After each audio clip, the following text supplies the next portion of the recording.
சட்டப்பேரவையில் அமைச்சர் தங்கம் தென்னரசு அதிமுக பாஜக இடையிலான கூட்டணி கணக்கு குறித்து பல்வேறு விஷயங்களை பேசியிருக்கிறார். இது அதிமுகவின் மீது இருக்கக்கூடிய உரிமை மற்றும் விருப்பத்தின் அடிப்படையில் தன்னுடைய கருத்தை தெரிவிப்பதாகவும், வேறு எங்கோ இருக்கக்கூடியவர்கள் அதிமுகவை ஆளக்கூடிய அபகரிக்கக்கூடிய ஒரு சாணக்கியத்தனமான அரசியல் நடைபெற்று வருவதாகவும் பேசியிருக்கிறார். இந்த நிலையில் இந்த நிகழ்விற்கு பிறகாக அதிமுக தரப்பிலிருந்து தாங்கள் எந்த கூட்டல் கணக்கிலும் தவற மாட்டோம் என்றும் தங்களுக்கென தனி கொள்கை இருப்பதாகவும் அதிமுக தரப்பிலிருந்து முன்னாள் அமைச்சர் தங்கமணி பேசியிருக்கிறார்.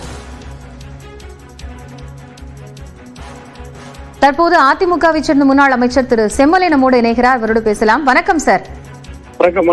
கூட்டணி தொடர்பாக முதலமைச்சர் பதிலளித்திருக்கிறார். அமைச்சர் தங்கம் தென்னரசு அதிமுக மீது இருக்கக்கூடிய உரிமை அடிப்படையில் இந்த கருத்தை சொல்றேன் அப்படின்னு சொல்லியிருக்கிறார். எப்படி பார்க்கிறீர்கள்? அதாவது மாண்புமிகு நிதியமைச்சர் திரு தங்கம் தென்னரசு அவர்கள் எங்களுடைய மூத்த சட்டமன்ற உறுப்பினர் திரு எங்களுடைய தங்கமணி அவர்கள் கேட்ட கேள்விக்கு சரியான பதிலை சொல்ல முடியாமல் திசை திருப்புகிற வகையில முழங்காலுக்கும் முட்டை தலைக்கும் முடிச்சு போடுவதை போல, அதாவது அரசு நிர்வாக சம்பந்தமாக பேசுவதை தவிர்த்துவிட்டு கட்சி கூட்டணியை பற்றி இதில் இணைக்கிறார். அதாவது அவர் சொன்ன பதில் பொருத்தமானதாக இல்லை.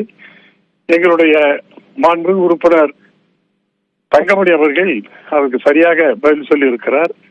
கூட்டணி கணக்கை பொறுத்தவரையில் அவர்கள் எங்களுடைய கட்சியினுடைய கூட்டணியை பற்றி அவர்கள் கவலைப்பட வேண்டியதில்லை. அவர்களுடைய கூட்டணியில இருக்கிற கட்சிகள் எது எது வெளியேற போகிறது, எது எது தாக்கு பிடிக்க போகிறது என்கிற அந்த கணக்கை அவர்கள் பார்த்து கொண்டிருக்கிற நேரத்தில் எங்களை பற்றி அவர்கள் பேசுவதிலே அர்த்தம் கிடையாது.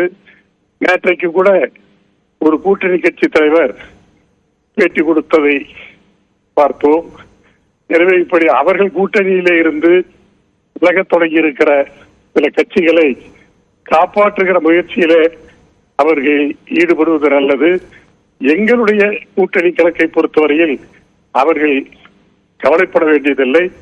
எங்களுடைய பொதுச் செயலாளர் மாண்புமிகு எடப்பாடியார் அவர்கள் இந்த வருகிற சட்டமன்ற தேர்தலை பொறுத்தவரையில் திராவிட முன்னேற்ற கழக ஆட்சியை வீழ்த்துவதற்கு சரியான வியூகத்தை அமைப்பார்.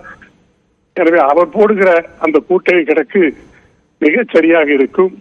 எனவே லேப்டாப் கணக்கோடு எங்களுடைய கட்சியினுடைய கூட்டணி கணக்கை ஒப்பிடுவது நிதியமைச்சர் பிரச்சனையை திசை திருப்பதாக இருக்கிறது.